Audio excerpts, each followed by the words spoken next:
જય શ્રી કૃષ્ણ મિત્રો, સ્વાગત છે તમારું મારી ચેનલમાં। આજે આપણે એકદમ unique tasty restaurant style recipe બનાવવાના છીએ। તો આજે આપણે બનાવવાના છીએ pizza rice with pasta sauce. તો જેમ નામ એકદમ યુનિક છે ને એવી જ ટેસ્ટી આ રેસીપી છે। તો ચાલો રેસીપી શરૂ કરીએ। સૌથી પહેલાં આપણે અહીંયા રાઈસને બોઇલ કરવા મૂકી દઈશું। તો અહીંયા રાઈસને મેં 4 થી 5 વાર ધોઈ લીધા છે। હવે એક વાસણમાં આપણે પાણી ગરમ કરવા મૂકશું। એમાં આપણે રાઈસ, સ્વાદ પ્રમાણે મીઠું, થોડુંક તેલ અને લીંબુનો રસ એડ કરશું અને સરસ એને મિક્સ કરીને ચડવા દેશું। લીંબુનો રસ એડ કરવાથી ચોખ્ખાનો જે આપણે કહીએ ને રાઈસનો દાણો એકદમ સફેદ રહે છે। સાઈડમાં અહીંયા આપણે થોડુંક પાણી ગરમ કરવા મૂક્યું હતું, એમાં આપણે મકાઈને પણ બોઇલ કરવા મૂકી દઈશું। હવે આપણે બધાય વેજીટેબલ્સ કટ કરી લઈએ। રાઈસમાં તમે તમારા હિસાબે કોઈ બી વેજીટેબલ્સ એડ કરી શકો છો। મેં અહીંયા કેપ્સિકમ, ગાજર એન્ડ ડુંગળી લીધી છે। બધી વસ્તુને આપણે ઝીણી ઝીણી સમારી લઈશું। તો અહીંયા આપણે રાઈસ ચેક કરી લઈશું। તમે જોઈ શકો છો સરસ એવા રાઈસ ચડી ગયા છે। હવે આપણે રાઈસને વઘારી લઈશું। તો એના માટે આપણે એક પેનમાં તેલ અને બટર લઈ લઈશું। સાથે એકદમ ઝીણું સમારેલું લસણ છે એ આપણે એડ કરશું અને સરસ સાંતળી લઈશું। પછી આપણે જે વેજીટેબલ્સ કટ કરીને રાખ્યા હતા એ આપણે એમાં એડ કરી લઈશું, એટલે કે ડુંગળી, ગાજર, કેપ્સિકમ ત્રણેય વસ્તુને આપણે સરસ એવી સાંતળી લેવાની છે।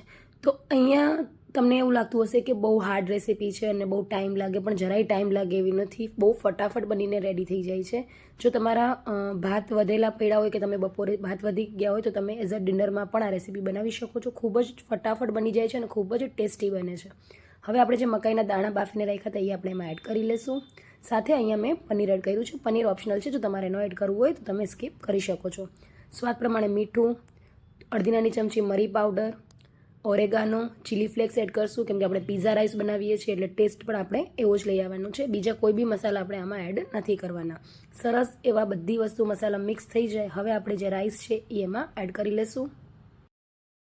જો તમે રોજ રોજ રોટલી, શાક કે પછી દાળ ભાત ખાઈને કંટાળી ગયા હોય ને કાંઈક નવું ટ્રાય કરવાનું મન થાય ને તો એકવાર આ રેસીપી જરૂરથી ટ્રાય કરજો। ખૂબ જ ટેસ્ટી બની છે।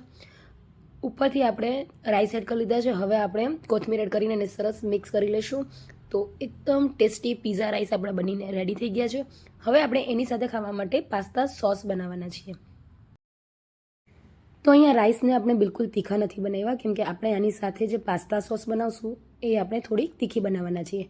તો પાસ્તા સોસ બનાવવા માટે એક પેનમાં થોડુંક તેલ, બટર એડ કરી લઈશું। હવે આપણે એમાં ઝીણું સમારેલું લસણ એડ કરશું। લસણ થોડુંક સરસ સંતળાઈ જાય એટલે એમાં જે વેજીટેબલ્સ આપણે કટ કરીને રાખ્યા હતા, એટલે કે ડુંગળી, કેપ્સિકમ, ગાજર અને મકાઈના દાણા, એ બધી વસ્તુ એડ કરી લઈશું અને સરસ એને પણ સાંતળી લઈશું। અહીંયા આપણે પાસ્તા સોસ બનાવીએ છીએ એટલે આપણે ગ્રેવીને થોડી થીક કરવા માટે અડધી નાની ચમચી આપણે અહીંયા મેંદો એડ કરવાના છીએ। મેંદો કમ્પલસરી નથી, જો તમારે ન એડ કરવું હોય તો તમે સ્કીપ કરી શકો છો, પણ એડ કરશો તો ગ્રેવી થોડી થીક થશે અને સરસ એવો ટેસ્ટ આવશે। મેંદો એડ કર્યા પછી અડધી સેકન્ડ સુધી આપણે એને સરસ એવો સોતે કરી લઈશું અને પછી આપણે 1 ગ્લાસ જેટલું દૂધ આપણે એડ કરવાનું છે। દૂધને ગરમ કરી ઠંડુ કરીને પછી એડ કરવાનું છે, કાચું દૂધ એડ નથી કરવાનું।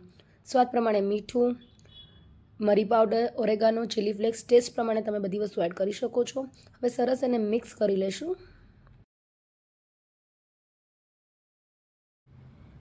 એકવાર દૂધ ઉકળી જાય એટલે કે થોડું ગરમ થઈ જાય ને એટલે આપણે એમાં બધાય સોસ એડ કરશું। તો સૌથી પહેલાં આપણે અહીંયા પિઝા સોસ એટલે કે પિઝા પાસ્તા સોસ હોય છે તમે એડ કરી શકો છો 1 ચમચી આપણે સિઝવન સોસ એડ કરશું અને 1 ચમચી મેં અહીંયા તંદૂરી મેયોસ લીધી છે, તમે પ્લેન મેયો પણ એડ કરી શકો છો અને સરસ એને મિક્સ કરી લેશું અને ઉકળવા દેશું।